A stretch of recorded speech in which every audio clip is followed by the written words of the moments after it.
عمران خان 9 مئی سے معافی مانگی ہو سکتا ہے جب تک تم پیروں میں پڑ کے معافی نہیں مانگے تب تک کوئی نہیں، جب تک تو ہمارے فوج کے ایک شہید سے معافی نہیں مانگے کوئی بات شہیدوں کی تم لوگوں نے جو ہے فوج کی تم نے کی، پاکستان کی تم لوگ کی، بیٹا معافی مانگ باہر جب تک معافی نہیں مانگے گا جیل میں بیٹھ کے چکی کسی کا ساتھ تیرے لوگ جانے والے ڈالر کمائیں گے جناب خان اگلے پہ آ رہے ہیں، کل آ رہے ہیں، پرسوں آ رہے ہیں، عید ہو گئی ایسی کوئی کیسی ہے ہوگی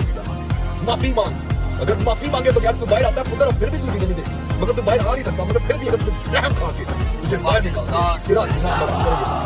معافی مانگ بڑوں کی عزت اس نے مٹی خاک میں ملا دی ہے. بڑے سے بڑا ایگزیکٹو تمہارا جو ہے وہ خان کی منتیں تلوں پر اترا ہوا ہے، معافی مانگنے کی کوشش کر رہے ہیں. 1.5 سال سے 2 سال ہونے والے ہیں اس کو معافی مانگنے پر تم لوگ مجبور کر رہے ہیں، مگر آپ ان کی نہیں مان رہے تو آپ ہیں کون جو آپ معافی مانگنے کے لیے ویڈیو بنا رہے ہیں کہ معافی مانگ. پہلے اپنے آپ کو دیکھ، پھر خان کا نام بھی، خان سے معافی کا مطالبہ کر. تو ہوتے کون ہو خان سے معافی کا مطالبہ کرنے والے؟ خان نے کون سی غلط، خان عدالتیں ہیں نا، عدالتوں میں پروو کرو کہ خان نے حملے کیے ہیں. کون سا حملہ کیا، کون سی شہادتوں کو بے حرمتی کی ہے؟ آج تک تو کسی عدالت میں ثابت نہیں ہوا کہ خان نے بے حرمتی کروائی ہے یا حملے کروائے ہیں اس نے.